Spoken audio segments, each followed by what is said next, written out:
We'll start in Washington. As we said, the president meeting with 6 governors from around the country to discuss the fiscal cliff. Our John Harwood is live in Washington to talk about the impact of that meeting, John, and the impact of this offer that we got from the Republicans yesterday.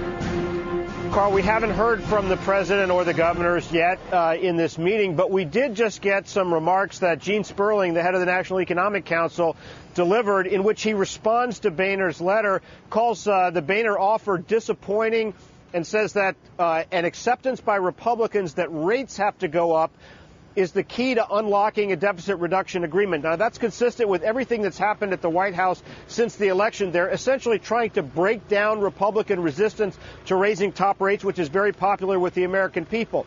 However, as I mentioned when we talked in the last hour, the significance of the Republican offer is that they have laid out and taken ownership of cuts to entitlement programs, Medicare and Social Security, that would directly hit beneficiaries, the rising eligibility age, also the reduced inflation adjustments. That is a step forward in these negotiations because it represents them putting something specific that the White House will ultimately have to respond to. The president's doing an interview with Bloomberg today. I would expect him to respond to those specifics. And I think you see the beginning of the possibility where Republicans, if they can agree, either before December 31st, in which case they'll be voting to raise the top rate, or after January 31st, in which they could only go down since the rates will automatically go to 39.6. Between the changes in the rates and the entitlement changes, Republicans may have defined part of the solution there. These are things that the president was poised to agree to in the grand bargain talks in 2011. Republicans couldn't deliver on revenue. They're going to deliver on revenue this time. The question is how. Yeah, and on that point, John, I'm thinking back to the press conference that the president gave with reporters a couple of weeks ago, in which he was asked specifically if there is a deal that could happen without the actual rate going up. And he did leave a door open. I just wonder how much give you think there is on that one element of a compromise. Well, it's really, Carl, a question of how ambitious a tax reform is possible and how quickly it's possible. It is not possible, it is plainly not going to happen that we have a comprehensive reform of the tax system by the end of the year. In the absence of that, the administration is saying the only way you can guarantee sufficient revenue to make a deal is with the rates to rise. Now, could the rates go down, stay at 35 or actually go down to 28? There are a lot of bipartisan groups that say yes, if you take the right approach to redoing the tax code. Question's going to be, is that achievable or not? The White House judgment has been it is not achievable, and that's why they're focused on the higher rates to get the money that they need. All right. Way to go reading some tea leaves today, John. We'll see you a little bit later on. Want to have a fiscal cliff face-off here in the meantime with 2 former governors. Jim Gilmore is former Republican governor of Virginia, former RNC chair. Gray Davis is the former Democratic governor of California. Gentlemen, good morning to you both. Good morning. Hello, Carl. Governor Gilmore, I know you've written a lot about the rate element that we were just discussing. Is that a make or break for Republicans or not? I don't know if it's a make or break in their negotiations or not, but it ought to be. The Republicans absolutely should not sign on to tax increases, or whether it's rates or otherwise. That's going to be a job killer for the next 4 years. It's going to mean we're not going to have growth in this country. You're not going to have more jobs. Careers are going to be ruined. Young people aren't going to be able to find work. And the Republicans should not sign on to that under any circumstances.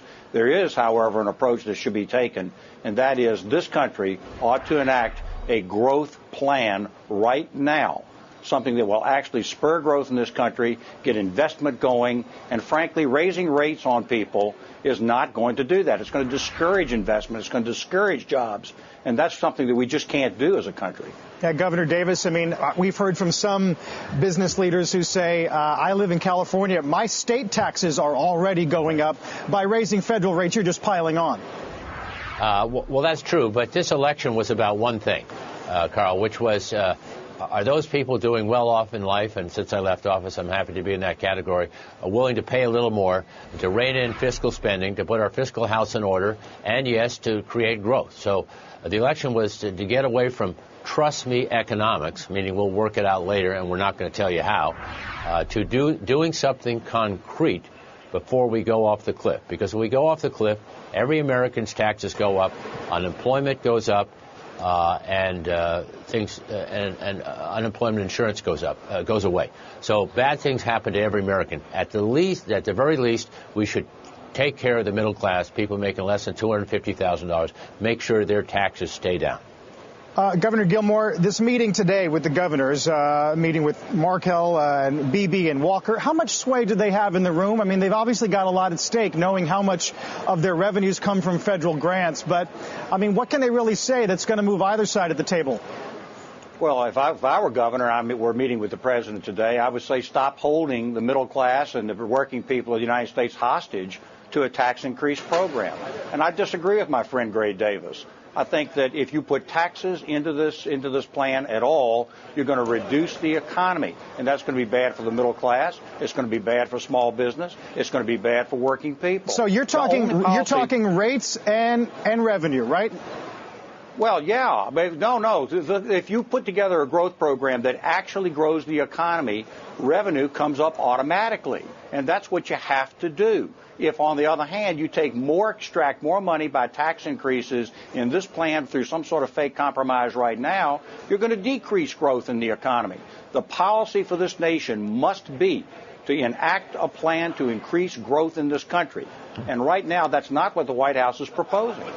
Governor Davis, you just heard John Harwood a minute ago saying that, in his view, he's encouraged by the fact that at least in this last offer, the Republicans did take ownership, in his words, of some entitlement cuts. I mean, you are exposing yourself to liability when it comes to constituents. Is that a step forward? And do you think the White House needs to respond in kind now?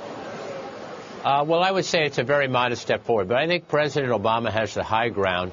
The election was about whether we're going to find a different way to raise revenues because, Carl, we can't continue to borrow 40 cents of every dollar. I mean, what if China just says we're going to skip an auction? I mean, the Dow would go down 2,000 points. I mean, we really can't spend that much more than we take in. So this is a tricky balance. We do have to grow the economy. We do have to create jobs, but we do have to start paying down the debt. And finally, Governor Gilmore. Well, you don't do it that way.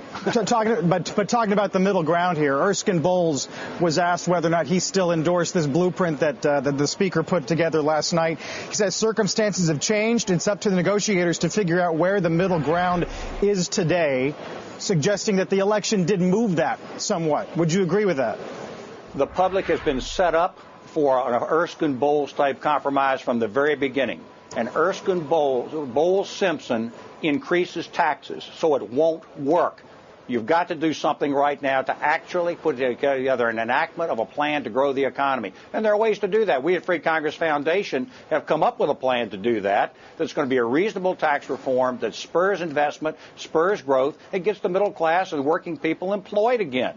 And that's what you've got to do. And I respectfully disagree that only Democrats got elected in this past election. There was still a majority in the House of Representatives that's Republican that was returned to office, and they have a right to engage in this debate. But one thing they really ought not to do is take ownership of a tax plan that's going to reduce jobs and reduce growth. They really ought not to do that, or they'll be responsible for what happens in the next 4 years. Let the Democrats have their tax increases, and you'll see what happens. Well, as you speak, we have a fiscal cliff countdown clock right beneath you, 27 days and 12 hours. Gentlemen, appreciate your time. Thanks so much.